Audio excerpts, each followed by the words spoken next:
guys, it's Rhiannon here at Mile Domestic Church. I wanted to do a quick video with you guys about my plans for Advent this year. I will be completely honest with you. I usually do like nothing like for Advent, only because I feel like I have been always extremely busy. And it's always been one of those things that went to the wayside, but not this year. I want to make sure to do more things this year. I don't have a new baby. We haven't moved in 4 years. And I just feel like this is the year where I'm actually going to do more with Advent. So the first thing I want to show you guys was our fun little priest board here. I got this from Seton Home Study School. I don't know if they still have them. If they have it, I'll put the link in the description box below. But this is so fun. I have this hanging in my little boy's room, and it has a little priest in the middle, and then all the different, vestments that he wears. So one of the things that we'll do during this Advent is switch up what he's wearing. So obviously he'll be wearing this one during Advent, and then this one, and then we get closer obviously to Christmas.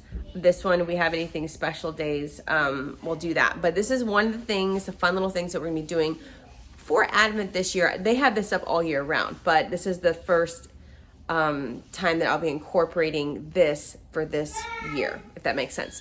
The next thing I'll be doing for myself is I'm gonna be reading this book. I want to read it through Advent. I also want to get books on surrendering to the Lord's will.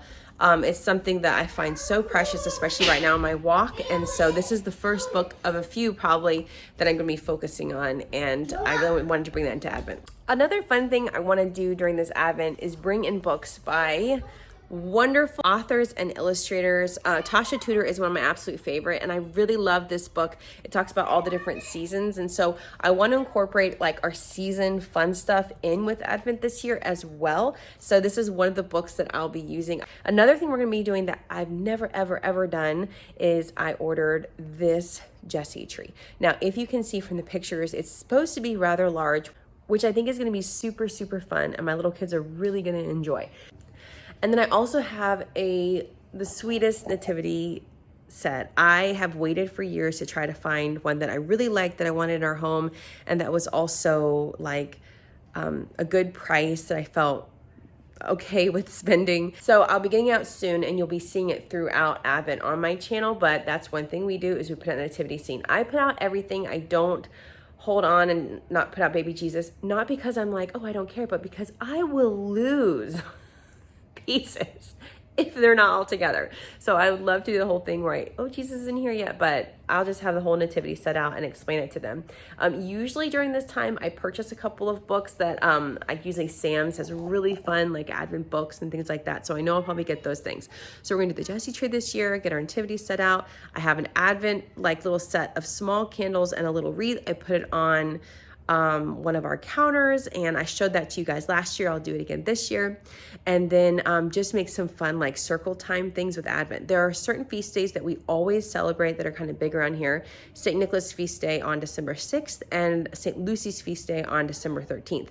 So traditionally we do stockings on the 6th, and we watch a couple of St. Nicholas movies and talk about him. And then on the 13th, my oldest daughter always would dress up as St. Lucy and bring cookies or treats to the boys, and they had to go under the table. We put blankets over a table like a fort, and they were like the starving Christians in the catacombs that St. Lucy would bring food to.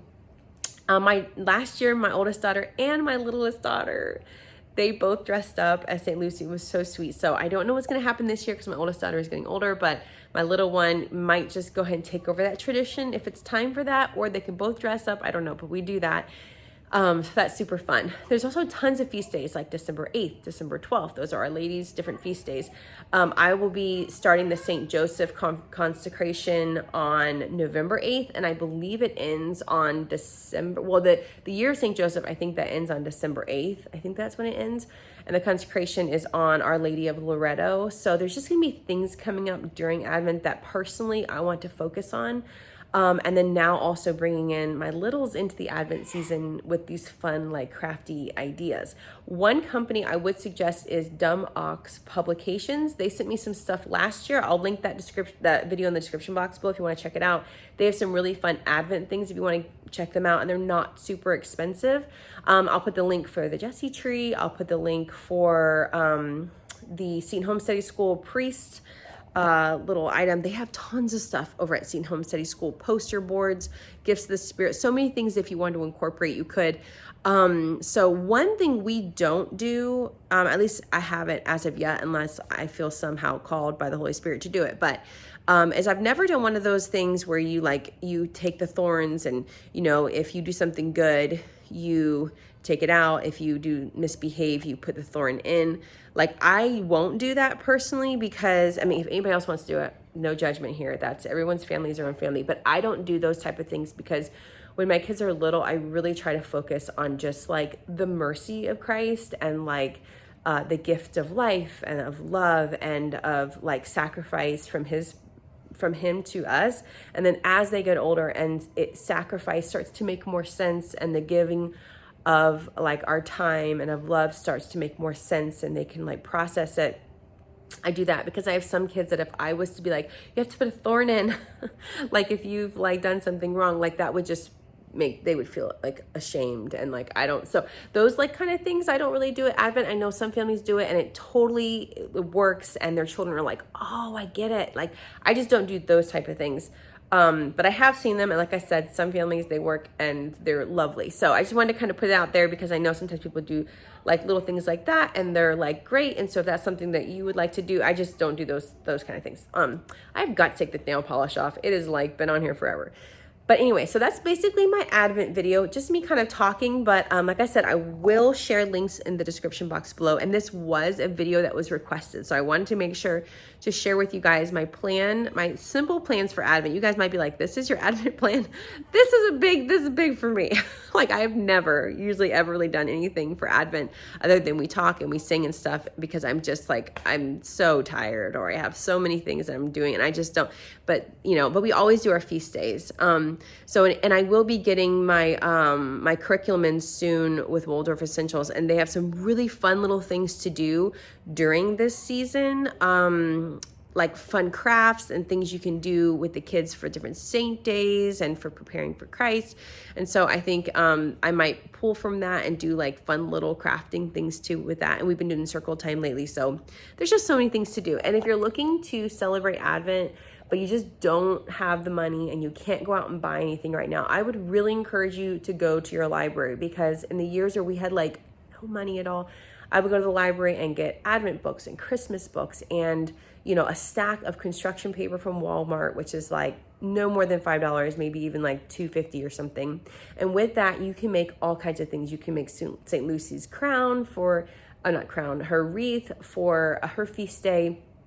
You can make stockings for the kids and like, create little like homemade goodies, like cookies that you can make from your food budget, and then just put them in like little paper stockings. Like there's so many things you can do if you don't have like the funds to go out and purchase bigger things. So I wanted to encourage you in that too. And just being able to spend time with your family, enjoy Mass, talk about the colors that the priests are wearing, and like that's so special. And there's just so many things that we can do that are zero money. And then if we have a little bit more money to spend, there are a few things we can do that you can reuse every year. So even if you're spending money up front one year, my kids are watching a show and they're laughing, then you can just reuse it every year. So I'm gonna go ahead and stop, but I just want to give you those ideas, just super relaxed. And I hope you guys enjoyed this video. I'm really excited about this Advent season and Christmas season coming up. It's just such a joy. So I hope you guys have a wonderful day. And if you're new to this channel, I'd love for you to subscribe and give this video a thumbs up. Share it if you think this content would be a blessing for others. And I hope you guys have a great day. God bless.